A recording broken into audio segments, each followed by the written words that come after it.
Hola, en este video vamos a ver herramientas que nos van a servir para, una vez que tenemos definido un problema, pasar de ese problema a la solución del mismo. Vamos a ver diagramas como el diagrama de árbol, el diagrama matricial, las matrices de priorización y los diagramas de flechas que se les llaman comúnmente.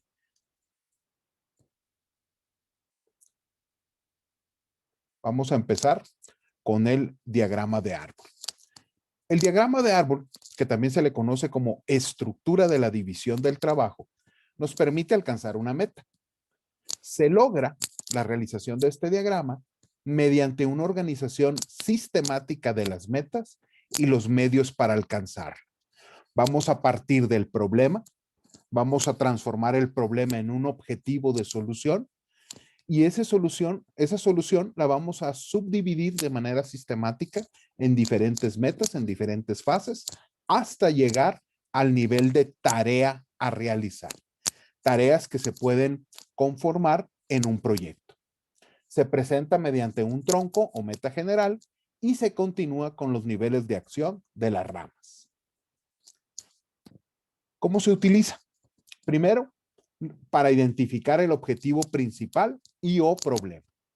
Para identificar los objetivos secundarios que ayudarán a llegar al objetivo principal, a la solución de dicho problema, y también para identificar los niveles de acción más precisos o tareas, como lo comentaba, e iniciar actuando en estos para así lograr los objetivos escalonadamente hasta alcanzar la meta. El diagrama de árbol, si bien se construye de izquierda, donde está el objetivo, a derecha, es decir, las diferentes metas, submetas, actividades y tareas a realizar, y luego se realiza de derecha a izquierda. Se realizan las tareas, se cumplen con las actividades cumplen las submetas cumplen las metas y las metas cumplen el objetivo. Este es un ejemplo muy general de cómo se vería un diagrama de árbol. Tenemos un problema o un objetivo.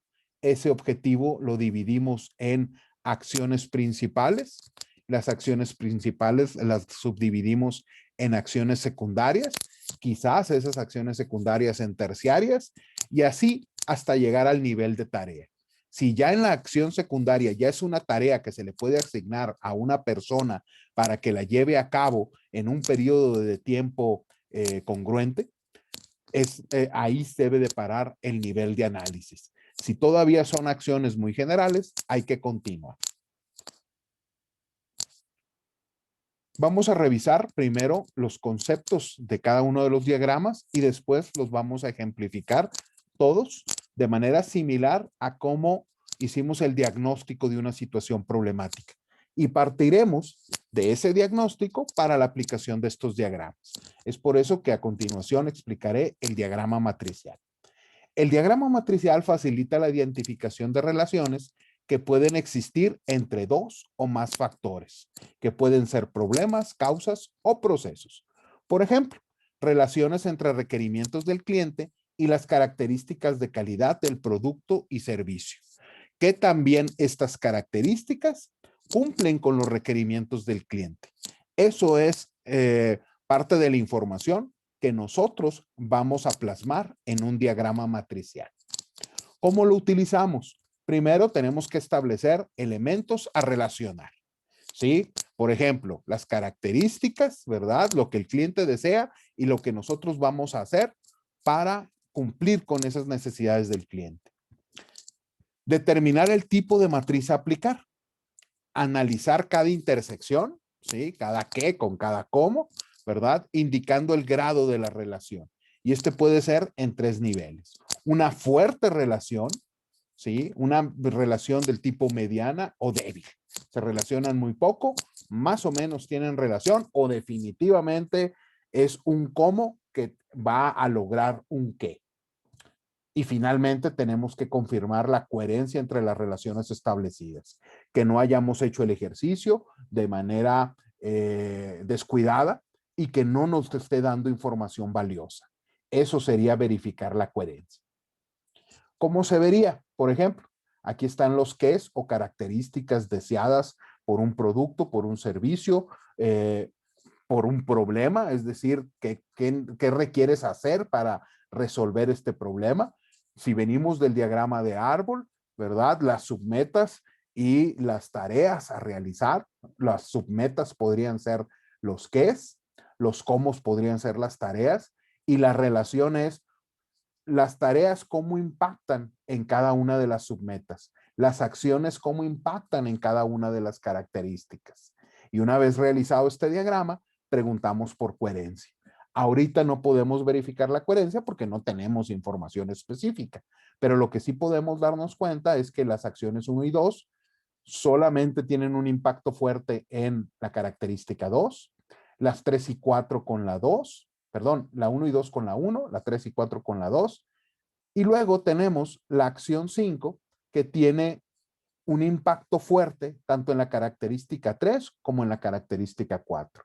Quizás nosotros consideramos que esta acción la generamos cuando estábamos revisando la característica 3, pero este análisis nos dice, oye, pero también impacta fuertemente en la característica 4.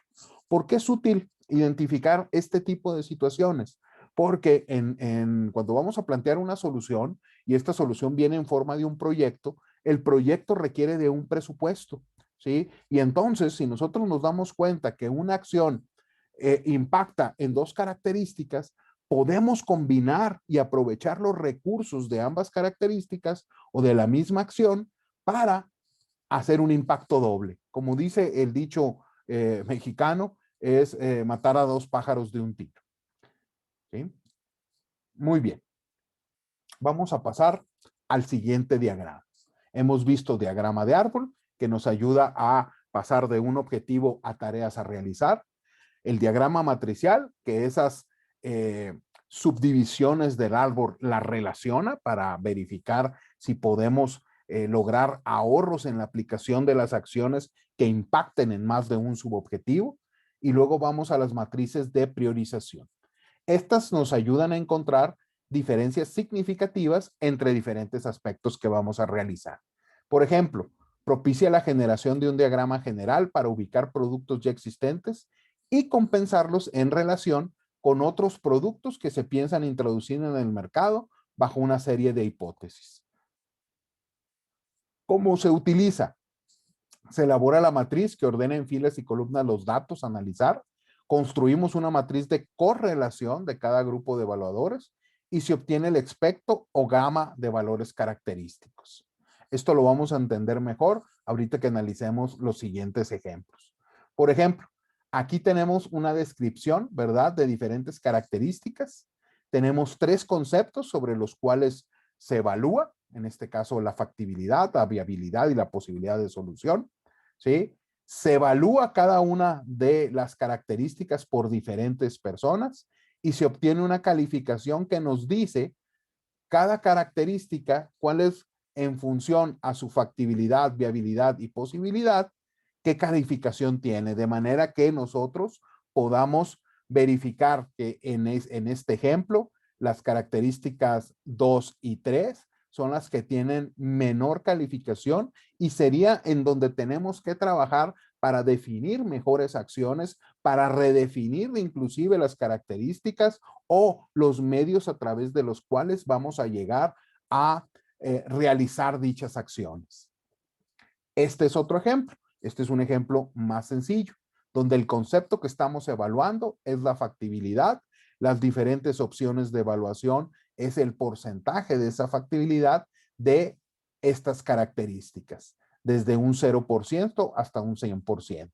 Aquí, ¿qué observamos de este ejemplo genérico? Pues que tenemos problemas con esta situación. De las 4 características, solamente estamos encontrando una factible, otra medianamente factible, ¿sí? Y 2 que definitivamente tienen una factibilidad muy, muy baja de llevarse a cabo. Entonces, ¿qué tenemos que hacer? Tenemos que ir hacia atrás en nuestro trabajo, ¿verdad?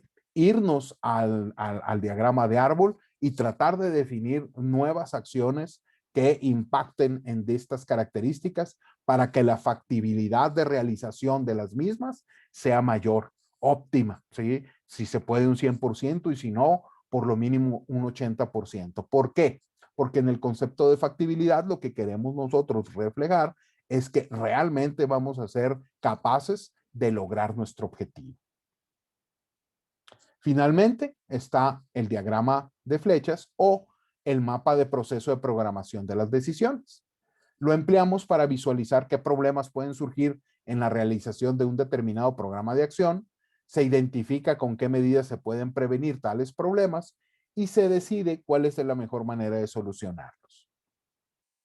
¿Cómo se utiliza? Se identifica la primera actividad de un proceso, se registran las actividades siguientes ordenadas en sucesión o lógica, se identifican las actividades en las que se pueden aparecer alternativas y se escriben al lado de la rama principal. Complementamos los procesos laterales surgidos por la posibilidad de una alternativa, enumerando la serie de actividades que en dichos casos es necesario hacer. Y finalmente se integra cada proceso lateral con la rama principal del diagrama en la etapa de un proceso general que corresponde. Quizás la redacción, ¿verdad? Y la lectura de estas ideas nos confunde un poco, pero es algo muy sencillo y que vamos a abordar en en un tema posterior al cual le llamamos análisis funcional. Finalmente vamos a trabajar con el diagrama de flechas. Este representa las actividades necesarias para pasar de un acontecimiento al siguiente. Se representa en forma de red de las secuencias lógicas de las actividades necesarias para resolver un problema, desarrollar un proyecto o alguna otra actividad. Por ejemplo, si nosotros decimos cuáles son las actividades necesarias a realizar para aprobar un producto, definimos estas 7, ¿sí? La aprobación, la finalización del diseño, la fabricación y test del prototipo, el estudio y planificación de la publicidad, la elaboración de un plan de ventas, la preparación para la fabricación del producto y el lanzamiento del producto. Pero no tenemos una secuencia y queremos saber cómo llevarlas a cabo. Un diagrama de flechas es muy útil. Lo que tenemos nosotros que establecer es, 1, ¿qué actividad se realiza antes de la actividad? Tomamos la actividad número 1 y decimos, ¿qué actividad se realiza antes de la aprobación del nuevo producto? ¿Qué actividad se realiza al mismo tiempo? ¿Qué actividad se realiza después? Esto nos va dando un orden y al final, después de hacer ese barrido, establecemos que este es el curso de acción. Empezamos por la actividad 1. En paralelo podemos hacer las actividades 2 y 4. De la 2 seguimos a la 3, de la 4 a la 5, pero la 5 no puede ser realizada si no se ha realizado la 3. Bien importante identificar esto. Estas actividades 3 y 4 son previas a la realización de la 5 y tienen que estar terminadas. De la 3 pasamos a la 6, de la 6 a la 7 y en la 7 pasa algo muy similar que con la 5. Para poder realizar la actividad 7, que es la final, tenemos que hacer previamente la 6 y la 5. Con esta estructura del diagrama de flechas, podemos pasar a un cronograma de actividades donde establezcamos tiempos, responsables, recursos e indicadores de desempeño que nos lleven a la consecución eficiente de un proyecto.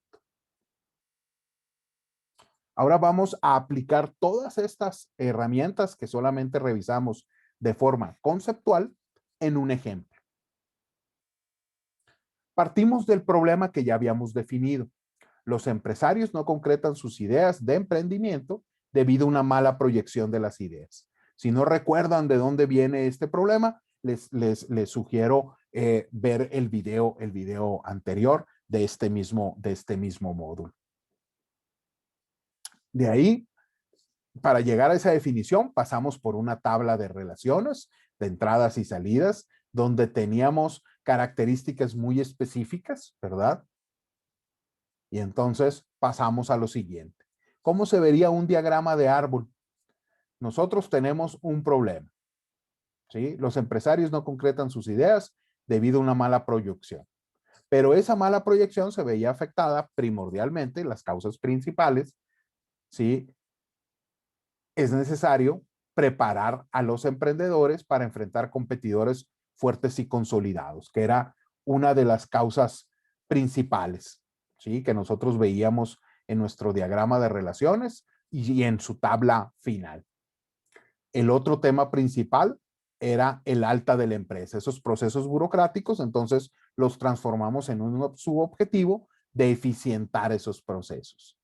Posteriormente, pasamos a la creación de clubes de emprendimiento como respuesta a la preparación de los emprendedores, a promover el emprendimiento escalonado, que ya son tareas más específicas, ¿sí? Y para eficientar los procesos, implementar seguimiento personalizado de altas y también implementar un sistema en línea para la alta y el seguimiento. Estos ya son objetivos mucho más concretos que a su vez podríamos continuar con el análisis de este diagrama hasta llegar a un nivel de tarea. Pasamos al diagrama matricial, donde observamos, ¿verdad? Qué tipo de relaciones existen entre las acciones directas, ¿sí? Y los objetivos que se busca cumplir o los problemas que se busca solucionar. Y entonces, aquí validamos que estas actividades solamente tienen una relación importante con aquellos problemas para los cuales fueron creados. Es decir, no hay una actividad que impacte fuertemente en los dos. Si acaso encontramos que la creación de clubes de emprendimiento también puede tener un impacto mediano en los procesos burocráticos. Y esto primordialmente debido a que la experiencia de otros miembros de un club de emprendimiento puede ayudar a otro a que el paso por esos procesos que se consideran burocráticos sea más sencillo.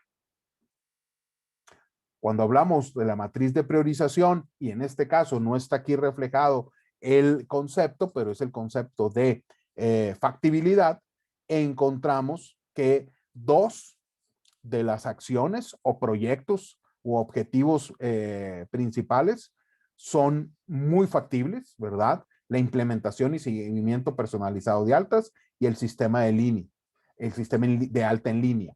Después tenemos una factibilidad buena, regular, ¿verdad? De promover el emprendimiento escalonado, que cuando se realizó esta actividad se definió como el ir estableciendo un negocio que te va permitiendo abrir el siguiente y de ahí el siguiente. No una cadena, no una franquicia, sino una idea de emprendimiento que la concretas. Esa idea, una vez concretada, te permite generar el suficientemente capital para otro emprendimiento diferente que puede estar relacionado o no con el inicial y así ir subiendo como en una escalera hasta llegar a esa empresa que es tu sueño.